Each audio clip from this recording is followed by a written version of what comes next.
Episode number, what is this, 17? Says in the top left corner of the screen. We had some issues with our titling of our scripts. Look, man, we don't script this episode. We don't script these, that we just kind of talk. What script? I don't see a script. What script? It's not like we have talking points, not script. Yeah. All right. Well, I mean, let's start this thing off with... Did you introduce who we are? No, we never do that. Not yes, you do. No, I don't. Yeah, you literally last time you went, welcome back to the Roommates Podcast. Okay, well then welcome back to the Roommates Podcast. If you're here, I would hope you know the name of the podcast by this point. But if you don't, this is your first episode tuning in. Welcome. We're just two idiots who talk about sports. Who are officially now roommates. Starting next semester, we will be roommates. We had a meeting today with one of the, I don't even know what her title was. Residence coordinators. Something like that. The one who does housing, that's what we'll call her. She told us that, yeah, you're... It's like the one who shall not be named from Harry Potter. She's the one who does housing. Yeah. All right, well, on that note... we have more to figure out with that. Let's start with the sport we both know best. The National Football League. The National Football League. Big news was Fields has officially been traded out of Chicago to join Russell Wilson and to, as been stated by both Justin Fields and the team, be a backup for Russell Wilson. He will not be fighting for the starting job, which means the Bears in turn will be getting a 6th-round pick. They will not get the 4th-round compensatory pick or whatever that comes with playing time. They will only be getting the 6th. Mm-hmm. And with that being said, Kenny Pickett has now been moved, and he has been moved to Philly to fill the backup role to Jalen Hurts that was occupied by Marcus Mariota. Yeah. Who is now the only quarterback on the Washington Commanders roster. So that's fun. Yeah, I think now it's clear. We know what Chicago's doing. They're taking Caleb. Or maybe Drake May. I've heard less of Drake May and more of Jaden Daniels. That too. But I think it's clear that they're going to go quarterback at one. They're going to go QB. It's just a mess. It's the same thing with Washington trading Sam Howell. It makes it real obvious we're going QB. It just is about which QB is going to be on the board. I just don't like the move, I'll be honest. I feel like... Getting rid of Justin. I really feel they could build around him if they would have got Marvin. They could have, but they also... Here's the other thing that would have to happen. The Bears are struggling with cap space. They're in win now, and they would have had to pay Justin next year. They don't have the money to pay Justin what he's going to want to get paid. True. So it makes sense. I feel like Fields is probably their best guy as of now, but I still think that if you put any of the top 3 in a situation where their coaching staff doesn't work against them, which that coaching staff won't right now, I think that you're talking about a team that could in Justin Fields' case, he's going to be good as a backup. But when it comes to Caleb Williams, I think you're talking about a guy who, in the right situation, could be on the level that we're talking about, like Mahomes and those guys, in the next 5 to 10 years. I think Drake May is not on that same level, but he could be on the level that we're talking about Rodgers and guys like that who are true game changers when they're healthy. So I think that you're talking about a guy, you're taking the chance on one of those top 3 being a true game changer when you've seen that Fields, with the current roster, wasn't able to do that. Yeah. Now, granted, they did just add Keenan Allen, and they did add some more names, but we'll see what they do. But that's also because they were gearing up to give a young guy the reins, I think, in my opinion. Yeah. I don't know. And you put on here... Other news, former Chiefs punter Tommy Townsend signed with the Texans. Next time I'm putting on where Cameron Cheeseman signed, so we can talk about the Commanders' long snapper, since they both played that big of a role in our teams. I think the Commanders' long snapper plays a larger role than the Chiefs' punter, because the Chiefs don't punt and the Commanders use the long snapper every drive. It's not my problem. I thought it was big news because we really didn't have much for this episode. That's fair. There haven't been a ton of trades. We haven't, other than, who is it that moved back into the first round for more picks? The Vikings, I think, made a move to move back into the first. Yeah. Back in. They never traded out of the first, but they got a second first-round pick, I believe, if I read that correctly. Yeah. So we'll see what they decide to do with that, considering they're a top landing spot for one of the other quarterbacks, not named Caleb Williams, Drake May, or Jaden Daniels. Kind of favorites to draft someone like J.J. McCarthy or a Bo Nix or Michael Penix. So Yeah. we'll see. Speaking of JJ, I heard he's rumored to go somewhere. I forgot where. Vikings. That's who it was, yeah. That's That was why the that's the rumor. first name I mentioned. He's Yeah. rumored to end up there, which is honestly the perfect situation for him. He doesn't have to do anything crazy. He's got Aaron Jones in the backfield. You got T.J. Hawkinson at tight end, the best receiver in the league, one of the best secondary options in the league, and Jordan Addison. Great offensive-minded coach in Kevin O'Connell. You're not having to do a ton. You just got to go in there and throw the ball, and that's what J.J. can do. So Yeah. I think that's a perfect spot for him personally. Yeah. I'm going to jump down since we're talking about football. The The UFL's UFL. kicking off here in 10 days. Who is your pick to win it all? I'm a little biased, but I'm going to put my guess behind the reigning UFL MVP. I think it was Luis Perez, or was he XFL? One of the two. He won in the NFL or the MVP in the last. Who does he play for? The Arlington Renegades. You That may was- understand why I'm a little bit biased for that. They were They were XFL. I think. XFL. But Luis Perez won the XFL MVP. He played really well. You haven't heard why I'm biased for them yet, but if you look at their coaching staff, there's a certain Oklahoma legend who happens to be the head coach. Robert J. Stoops. Yeah, Bob Stoops. He, if I remember correctly, they won the XFL. I Yeah. mean, they were a really good team but obviously behind the MVP, Luis Perez. So that's who I'm rocking with. Also, just love the jerseys. The Renegades rock with some of my favorite colors, but that's my favorite. That's my team. So yeah, Arlington. Bob Stoops getting back in the coaching game. Yeah. I think I'm going to go. I think I'm going to call it Birmingham's going 3-peat. They won it the USFL last year and the year before that. Mm-hmm. It might be a little different with the mix this year. Yeah, we'll see how they do. Because the UFL, there were also some really, really bad teams. Yeah. So we'll see. But I'm excited for it. I think it's going to be a good developmental league for some guys. Yeah, and there are some guys like who we have mentioned in our next point that I think this is good for.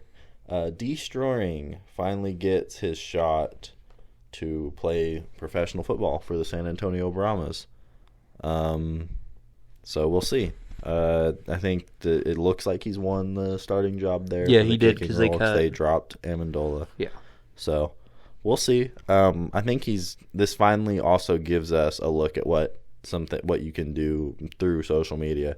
Because I know you've got guys on TikTok like Adam Botkin who That's what I was played going for to mention, yeah. Montana, who didn't get the opportunity to go to like a combine or anything like that, but have shown they can kick through social media. Yeah. So you've got, and he's worked out with these strength things like that. So I think this also gives guys an option who are, like social media guys that are doing this, whereas like they may not have been as highly known coming out of college, but they have shown through social media that they can kick. Yeah. I think it's also good for Destroying as a person because of the fact I feel like he kind of deserved it. Yeah. Because he was one of the first people to take a risk, and when the NCAA told him you can either keep doing YouTube and stop playing football, or you can play football and stop doing YouTube, he took the risk, kept doing football, or kept doing YouTube, gave up football, and now it's coming back around it's reinstating. Now that the NIL is a thing. Yeah. Feels like it's kind of perfect timing for him to get his shot. Yeah. So. I think it's also crazy, like, pre-NIL, like, if you wanted to do YouTube, you just couldn't get any ad revenue off of it. Yeah, and as a college student, that's kind of what you look forward to. Yeah. So I think, like, now, I know, like, me and you have had this talk before of what happens if we get sponsored. Does that count for our NIL? Yeah. Do we have to, like report it? I don't know. We'll see. But, I mean, I think, like, for him, it shows, like, hey, you can do what you can play the game you love and still do your hobby and do your passion. And that kind of also plays into something we can talk about on the next episode, talking about Johnny Manziel opting out of the Heisman ceremonies until they reinstate Reggie Bush. Yeah. I think that's kind of big, but we'll save that since it is college technically. We'll save it for them, and despite neither of them being college athletes and neither of them being pro athletes anymore. But Yeah. we can talk about that. Next one, USL Soccer. It's all you. I don't watch soccer. Yeah, so in Europe currently, like the Premier League, they do relegation. So in each league, the top 2 teams move up and to the league higher. Obviously, their goal is to get to the Premier League, and the top 2 or the bottom 2 teams move down a league. So it's always like a crazy time of year towards the end of the season when you're trying to avoid regulation. The USL Soccer League, like probably the second most predominant soccer league here in the United States, behind MLS, is playing with the idea of doing relegation.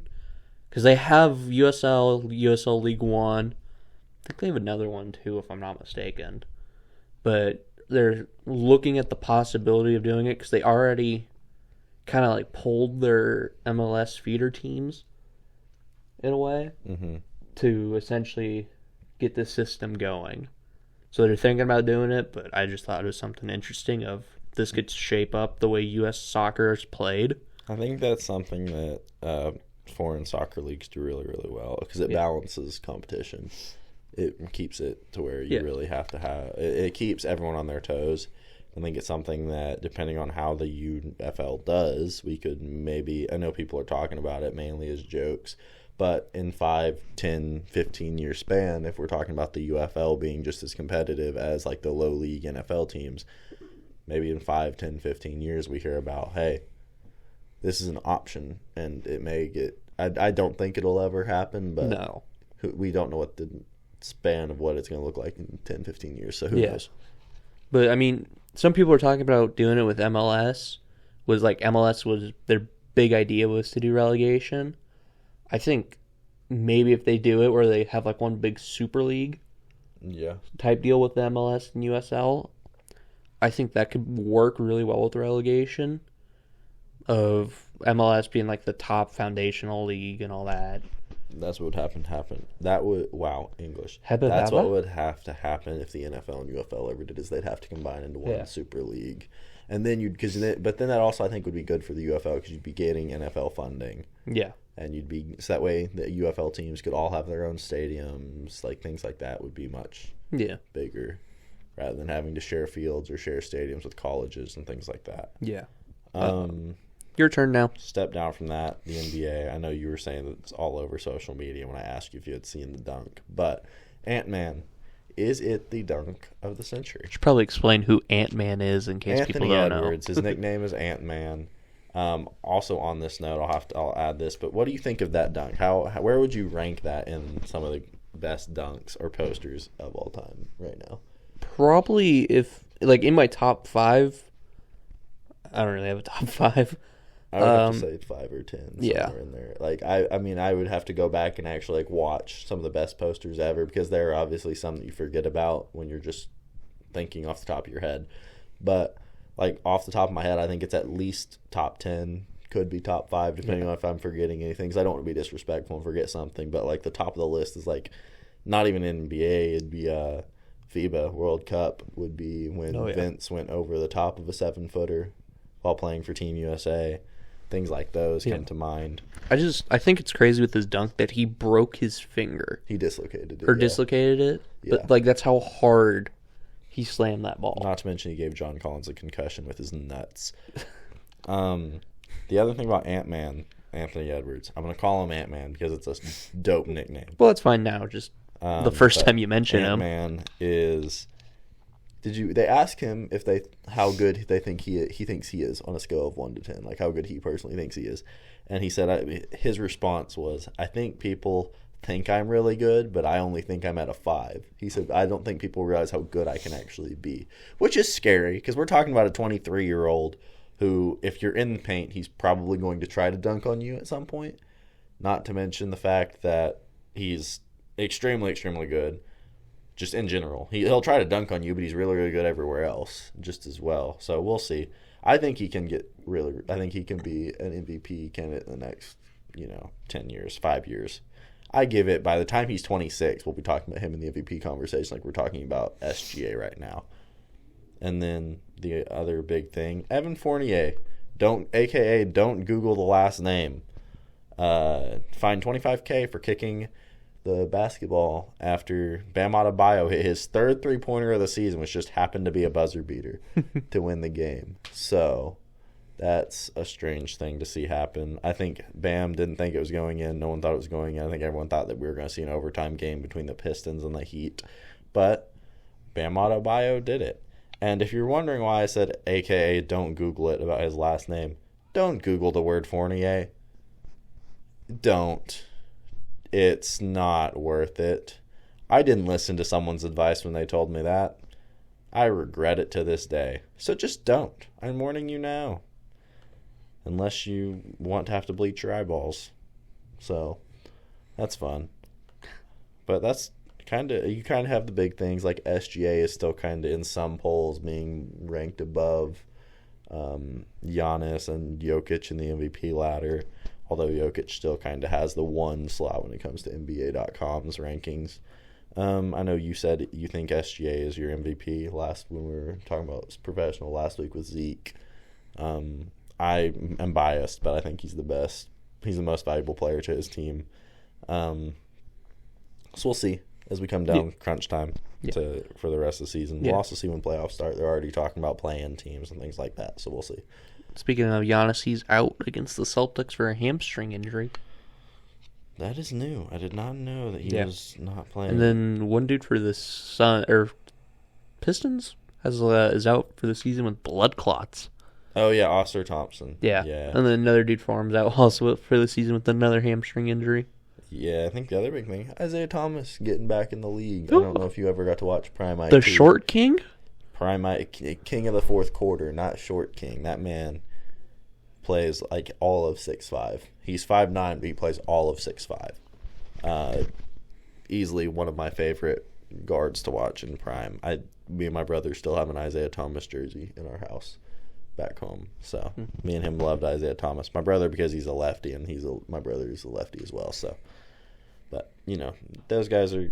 I think the other thing is we'll have to, when the season ends or when we get down to the last episode before the season ends, we'll talk about MVP, Rookie of the Year, Defensive Player of the Year, kind of our predictions there, things like that. Because I have some heated discussions personally about who I think is going to win all the awards. But that's also because two of my boys are in it, and they're not getting the respect they deserve. So we'll see. So you're saying I should do research for that. Got it. Yeah, so I'm giving you the warning now so that we have a couple weeks to kind of get your opinions together.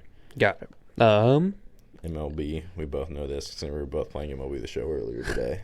Happy makeshift opening day in the what series, Josiah? Soul. Oh, he gets it right now. I get it right. I've been learning.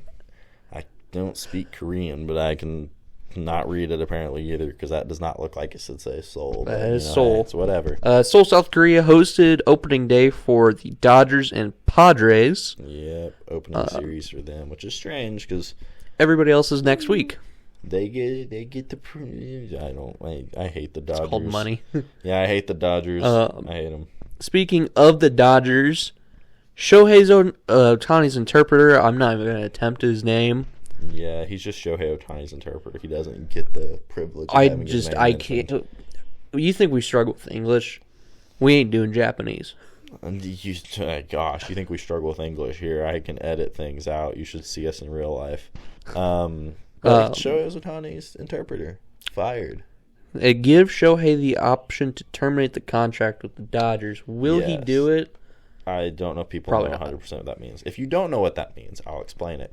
Shohei signed a 10-year, $700 million deal with the Los Angeles Dodgers. There were two clauses in that contract, and both of them indicated the option of firing someone that Shohei did not want fired. If this said person was fired, then it gave Shohei the right to terminate his contract at any point. Well, one of those was his interpreter. So now that Shohei's interpreter has been fired, despite the fact that he was stealing money from Shohei, Shohei can terminate his contract at this point if he wants to. I doubt Shohei will. I doubt he'll think about it because the Dodgers are going to probably be the best team in baseball again, which is upsetting, but, they're the best regular season team. They can't perform when it comes to playoff times, but, not the only LA team to do that. Lakers. But, that gives Shohei the option to opt out of his contract, his 10-year, $700 million contract. So that's big, considering he's the best pitcher-hitter combo in the entire league. So he could take his talents anywhere he wanted to at any point this season now because of the ability to terminate his contract. I personally don't think he will. I don't think you think he will either. I think we're both kind of on the same page. Shohei's contract is not getting terminated. But we'll see. I'm going to sound so white saying this. Ippei Mizuhara. This is like Japanese. I watch enough anime I can maybe figure it out.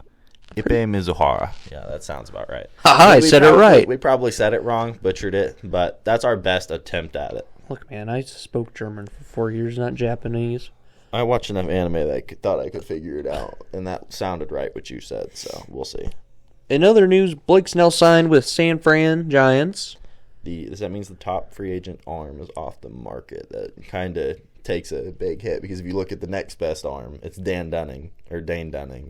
So it's not quite the same level between now the best arm in free agency. Here's my question, though. Since Snell finally signed, does this open the door for Trevor Bauer to make his return? Sure. Shut up, Terry! I'm filming a podcast. Sorry, my neighbor Terry. Shout out Terry. Is he listening to Christmas music? It's March. Is he it's like a week before April. It's the week before April. And it is literally the second day of spring. And he's listening to Christmas music at 8:45. I ain't gonna question it. I'll see him tomorrow at Lyft, so we'll see. But yes, I think depending on what your definition of opens the door is, because it's the thing with Trevor Bauer is the door has always been open. The thing with the MLB teams is that the managers still don't want the negative connotation that comes with, hey, this guy has had this as a rumor. Mm-hmm. It didn't ever come to fruition. The charges were proven. He was proven innocent. Like they went in their in-depth investigation. He never did anything that it was said he did. So the man is innocent. The only thing is that there's still that negative connotation when you hear Trevor Bauer's name. Yeah. It's still one of the first things you think of. And that will scare MLB managers for a long time until one of them grows a pair of balls and signs him. I think My like the voice whole is dying. What? My voice is dying. I don't know if you didn't just hear. I'm surprised you didn't just hear it crack twice. I didn't really care. I think with it though, it's I just think like obviously he's such a outspoken player, to say the least. And I think with him, like, he's come out and said, like, I will play for the league minimum. I don't care where I go. And like you watch his talent is worth way more than a league minimum. Yeah. And I mean, you watched him in Japan when he played. They treated him like he was a hero. Like obviously they know what happened. They know what he was accused of. Mm-hmm. But you watch him come out and people are cheering. It's the reason in America we're supposed to live by, or at least our government system is supposed to go by the rules, innocent until proven guilty. With him, they are guilty until proven innocent. And even though he has still been proven innocent, everyone still acts like he's guilty. Yeah. And I think, like, people were, like, tweeting at him, like, said, like, hey, what do you think about the Orioles? And he's like, good team. Love them. Love to go there. And so he's showing interest with everybody. Texas Rangers, do me a favor. We are without Scherzer for a good bit of this year, and probably going to be out without DeGrom at some point because you know DeGrom's injury history. Sign the man. We need another arm. We have to compete with the Dodgers, and for goodness sakes, we can't lose to the Astros this year. I will not hear the end of it from a certain receiver named Josh Palacios. So I need to beat the Astros. And you know who fixes that problem? Trevor Bauer. I think though, I think if he gets signed by anyone, he's gonna light that team up. He's gonna be a good arm for their bullpen, for their system. Mm-hmm. Especially since not Washington. God, wrong sport. I think even if you're talking about the Nationals, they could use a pitcher, but. I personally think he would fit great with the Rangers because he doesn't have to be the premier guy. No. If he goes to Texas, he's got Scherzer and DeGrom ahead of him where he doesn't have to be the guy. He can come in and be the third best arm on a championship contender. which is what he was in LA, where he did so well. Yeah. He was the third best arm on championship contender. So we'll see. I think someone. God, please don't sign with the Astros. No, he hates the Astros. Thank God. No, And don't sign with the Indians either. For God's sakes, don't go back to Cleveland. I think he's kind of burned that bridge a little bit. Yeah, when he launched a ball from the pitcher's mound over the center field fence. That is still one of the greatest throws I think I've ever seen, though. From the mound to over the fence. Personally, my shoulder would die. I feel like I could, if I was still playing baseball consistently and working my arm for it, I probably could get it close, not get it out. He didn't even take a run up. But he didn't take, if I had a run up and a crow hop, could probably hit the wall, maybe bounce the wall, but no way I'm getting it over. Yeah, I mean, this is also the guy who does long toss before his start. That still amazes over me. 400, over 400 yards. Start is the stupidest thing I've ever heard, and yet it works. I could never. I mean, throw he's a long Cy Young toss. pitcher. Yeah, he won a Cy Young in Cincinnati. But no, Not Cincinnati, Cleveland. No, Cincinnati. It was 2020. Oh yeah, he won it with the Reds. Yeah, and then signed with the Dodgers the following year. Thought he was on the Dodgers in 2020. Thought he was Reds was 2019. I thought. No, it was 2020 because he was Cleveland, Cincinnati. Yeah, he got traded. LA. He got traded 2019 to the Reds. That's right. And then played 2020 there in Cincinnati, and then signed a free agent deal with the Dodgers. Forgot about that. And then the stuff came out. And then he went to Japan for this year. And then the stuff came. And then pitched in the backyard game with the Japanese all-star team. Beat the Dodgers farm system. Yeah, it was the Dodgers farm system, though. But still looked dominant. I mean, he was asking the fans to call pitches for him. And I love watching his videos with the YouTube group that he does videos with Momentum. I love those videos. Good old Eric Sim. Yeah. King of JUCO. JUCO Bandit. JUCO Bandit. Boy, that I love. But I think Snell getting signed may open up the conversation for him a little bit more. Because now you look at who's left, and he's easily the most talented. Yeah. And if people sign the guys below him, then you're consciously making an effort to not sign the best talent at pitcher available. Yeah. If he doesn't get signed, it may completely shut down. And what I think is it might completely shut down the pitcher market. Because if no one's willing to sign him, but they're willing to sign people underneath him, well, what are the fans going to do when they see, you're willing to sign a worse option because you don't want to deal with the press about signing Bauer? Yeah. So we'll see. Yeah. There's also the feminists who probably still think Bauer did it and he got away with it. And to that, I say, screw off. There's evidence that he didn't. Great. There goes our feminist market now. Drats. Because I really cared about our feminist market. This is not supposed to be a controversial podcast. This is supposed to be me and you having fun. I will get Rogan on this crap, and we will have a politician episode. Hey, I know what we're doing next November. I know what we're making a random episode in the middle of November, and if you want to know what it's going to be about, I will be wearing my MAGA hat and my fucking I voted sticker. I said the word. God. Okay. I need to get off politics. I've said one too many things about politics. We'll build a wall around you. Not the only wall that should be built in America. Sorry, politics. Saya! I need to get off of politics. This is going to cut out. I'm the one who edits it, so I can cut out what I want. Cut you out. Anything else to add on anything? I've got some stuff to add to the end there, but I said no more politics, so. Can I send it off now? Yeah, you can send it off. I don't have anything else to add. Oh, Pro Day was also today for the NFL. We forgot to mention that. Congrats, Jabbo, Austin Jablonski. Got to participate in one. I need to text him and ask him how it went. Or I'll ask him tomorrow morning. Also, you short son of a gun. He measured in at 6'1" without shoes. We think he did, which if he did, that's a little scary because we're both like 6. What did you say you were 6'2"? I'm 6'1" without shoes. I'm 6'2" on the roster, and Jabbo is.